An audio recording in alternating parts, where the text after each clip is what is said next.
Story today on College Football Live. Ohio State defensive end Nick Bosa has withdrawn from school to focus on preparation for the NFL. The junior All-American has been rehabbing since surgery on September 20th. Here's Urban Meyer earlier today.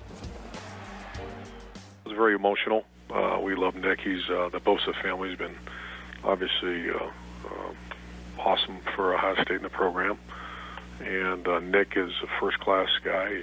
He's very strong in his faith. He's very strong and academically, and so it was very emotional. Were you surprised at all that was ultimately his choice to not come back?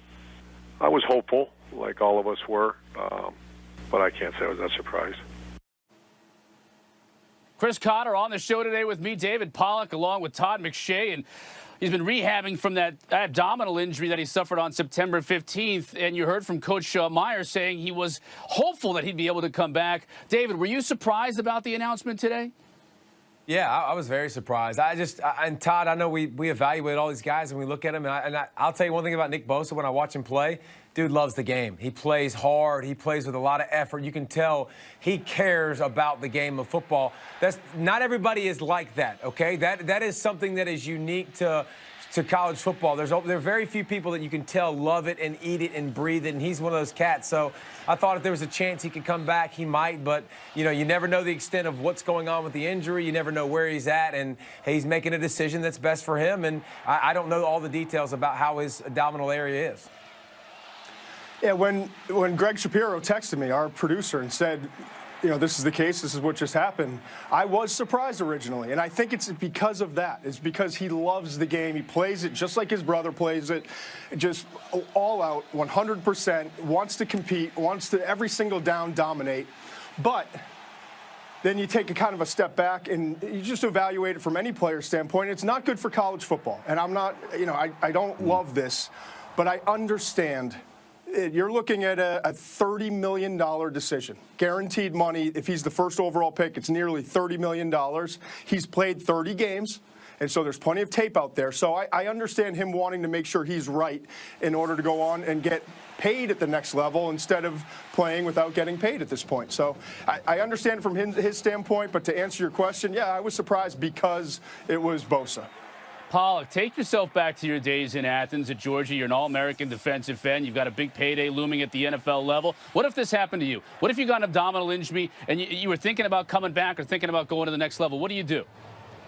Not everybody's created the same. So you're asking me what I would do. I was a guy that was projected just as high as a junior as I was as a senior, and I came back for my senior year to win a championship. I think back in the day, and that's when you know you're getting a little bit older, but back in the day, you were big about your team, man. And I was about trying to win a championship. And so I would have come back and I would have fought and I would have done everything I could to try to help Georgia, no matter what timetable that was. That doesn't make Bosa's decision right or wrong. I'm just telling you what I would have done. All right, let's bring in Mel Kiper Jr. Oh, go ahead. I was just going to say, he was a try-hard guy. He was, worked hard, not a great athlete. It still grinds him to this day. Yeah, it does. McShay still had to bring that up. He had to get that one in before we brought in Mel. Every once in a while, right? Mel may echo those exact sentiments, right? Mel, you remember back when Pollack was coming out? I'm not getting involved in this conversation. I'll tell you that. Well, I Mel, got enough haters out there against me, man. Think about his, Bosa's, the way that he's viewed for the next level. I mean, the last time NFL player personnel folks saw him on the field, he was being helped off of it. So the fact that he's decided now not to play anymore at Ohio State, not to play anymore at the college level, and the last image we have of him as being hurt, does that hurt him at all in terms of the evaluation at the next level? Not at all, Chris. And guys, I would have been surprised if he did come back. Keep in mind, as a senior in high school, he had a knee injury, an ACL. Now this injury, now the surgery September 20th. He comes back, say, for Michigan or the playoff games, and gets hurt. Then all of a sudden it puts there a risk as to whether he would be ready for the season. Then you look at Jalen Smith, hurt ironically against Ohio State, Notre Dame linebacker in their bowl. We were talking about third round. He ended up going second round rather than the top 5, top 10 overall. I think it was a automatic, common sense business decision. I think if I'm the Bosa family, I'm saying the next injury my son or my brother has, or I have if I'm Nick Bosa, the next injury I have, and hopefully I don't have any, but if I do have another injury, it's going to be as a professional and as a multi-millionaire, not as an amateur college football player. Yeah, and I think, Mel, you look at it, if you're a general manager, and if you're being honest, I don't think anyone would go on record saying it, but if you're being honest, you probably would rather know that he shut it down at this point than come back and compete. Now, people will say, what does it say about his competitive temperament? Does he love the game?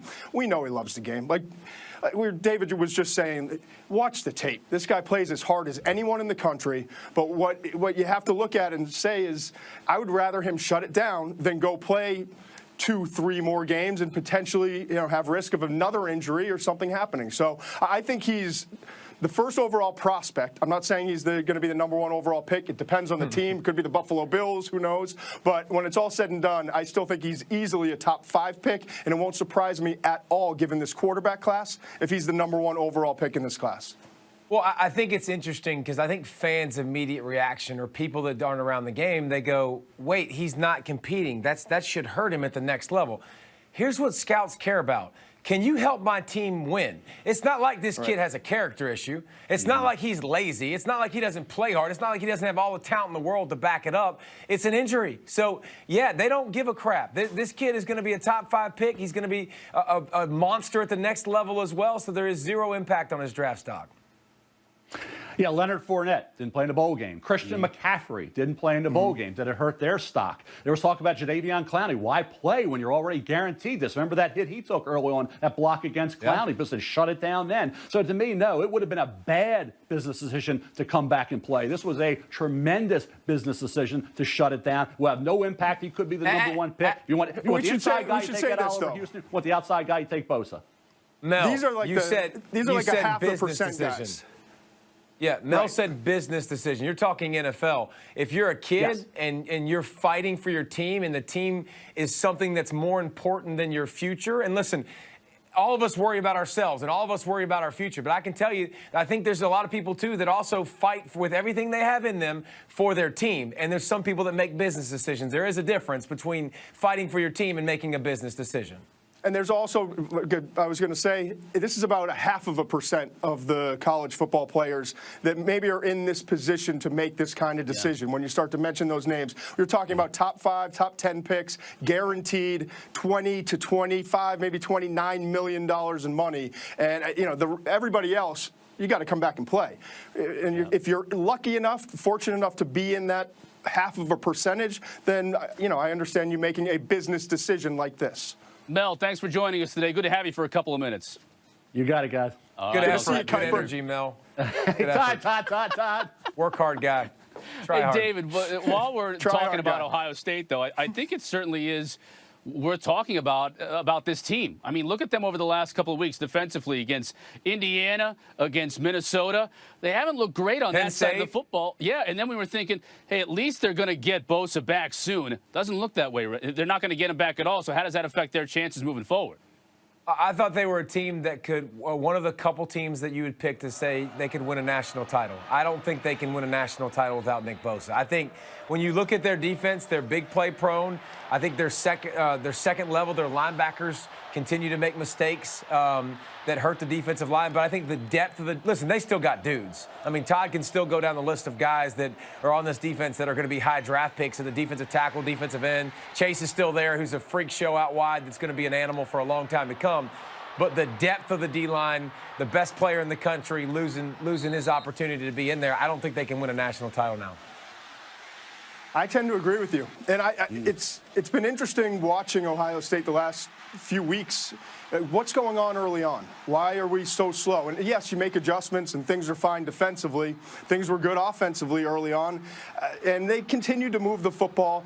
But really right now, if you look at it, I think Haskins and the passing game are the only real, true championship level aspects of this football team. And that's scary when you're talking about, inconsistent special teams, inconsistent defense, inconsistent to, below average run game.